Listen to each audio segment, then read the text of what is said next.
Oh, mga kabunyog, mga kababayan, paano? Pag nag-positive sa drug test si Padilla, doon sa pinapanawagan ni Tito Soto na random drug testing ng mga senador at ng mga empleyado ng Senado, paano pag nagsagawa ng nasabing random drug testing at nag-positive si Nadia Montenegro at si Robin Padilla? O si Robin Padilla, oh, ang problema, kapag ganyan, ang result niyan ipapasa sa Ethics Committee.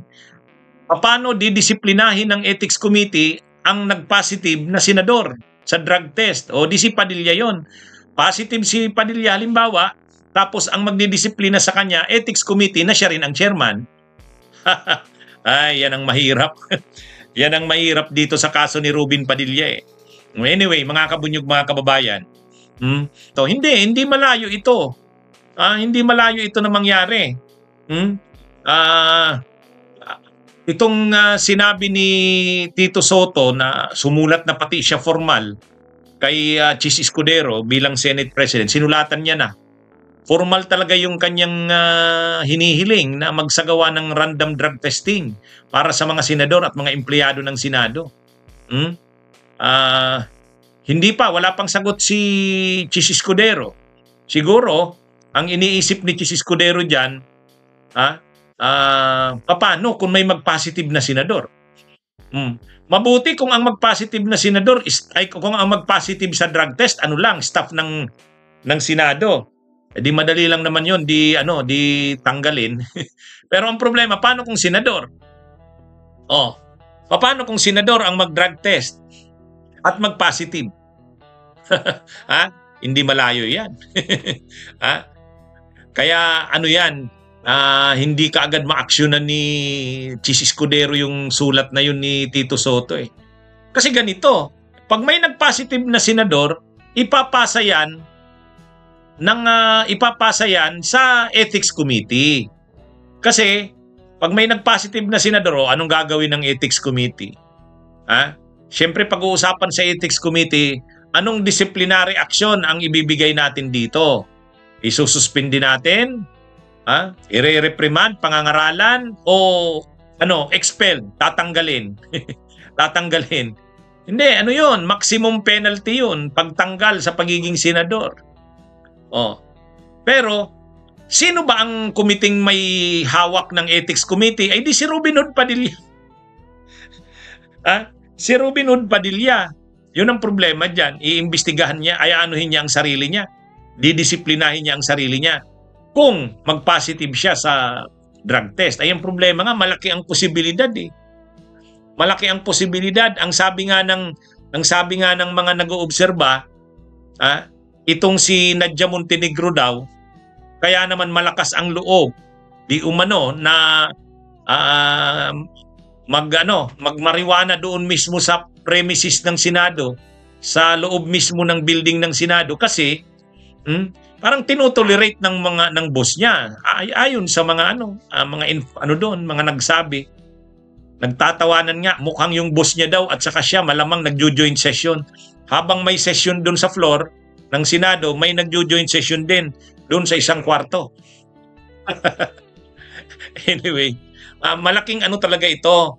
Malaking kahihiyan sa Senado. Kaya nga yung mga senador nanghahamon na eh. Sabi ni Subiri, ako mismo, magbo-volunteer na ako pag sa ilalim sa drug test, pati yung mga staff ko. Sabi ni Win Gatchalian, dapat talaga malinis ang pangalan ng Senado dito. Nakakahiya, nasisira tayo dito sa issue na to. Kaya lahat sila nagkakasundo na kailangan malinis ang pangalan ng Senado dyan sa issue na yan. Ang problema, para malinis mo ang pangalan ng Senado dyan, dapat mag-drug test. Hindi lang pwedeng yung mga empleyado lang mag-drug test, dapat pati senador. Ang problema nga, pag may nag-positive, yun ang dyan. At paano kung ang mag-positive si Padilla, siya pa naman ang chairman ng Ethics Committee, ay di ba nakakatawa? Wala na talagang paglagyan itong si Padilla, no? Dating the Senate Committee on Constitutional Amendments and Revision of Codes. Pero dahil nga nagiging issue na parang wala namang nangyayari, ang chairmanship ni Padilla sa committee na yon, wala namang nangyayari kasi hindi naman siya abogado. Hindi naman siya abogado, kailangan naman ang hahawak ng committee na yun, House Committee on Constitutional Amendments and Revision of Codes and Laws. Dapat naman abogado. Ayan, binigay na ngayon kay Kiko Pangilinan. So ang natirang, ang ilalagay daw ngayon si Padilla doon sa Ethics Committee. Ang problema, ito na nga. Paano mo ididisiplina ang sarili mo? Kaya wala na talagang mapaglagyan itong si Robin Padilla. Wala nang mapaglagyan. Kaya yan mga kabunyog, mga kababayan. Anyway, siya daw ang Ethics Committee. Ang problema kasi kay Padilla, ang dami ring mga issue na unethical para sa isang senador. Halimbawa, yung actuations mo, yung mga gawi mo habang naghihiring, para ka naman nakaka-insulto. Kumakain ka ng parang hindi man lang simpleng pagkain, talagang parang tapos nagsusuklay ng bigote. Unethical. Unethical sa isang senador. Tapos ngayon, ikaw ang hahawak ng Ethics Committee. Yung asawa mo, nag-live pa. Habang nandun sa Senado, nag-live pa. Nag-glutadrip.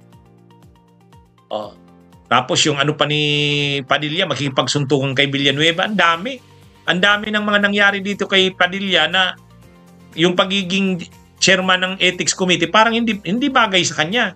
Malala, ito na nga. Pag lumabas yung resulta ng drug test, pag lumabas ang resulta ng drug test, positive siya. Paano ngayon? Paano ngayon? Ethics Committee chairman ka. Ay di nakakahiya. Dapat ang pag-Ethics Committee chairman ka ng Senado, ikaw yung halimbawa ng mabuting gawi ng isang senador. Ay tapos na-involve ka sa drugs dahil nag-positive ka. Wala. Lalong malulublob sa kahihiyan ng Senado niya. Ha? Bunyog, bunyog, halikan na kasama ka. Bunyog, kapag buklod ay may pag-asa. Luzon, Visayas, Mindanao, isa ang pananaw. Sa bagong Pilipinas ang bunyog isisigaw. Bunyog.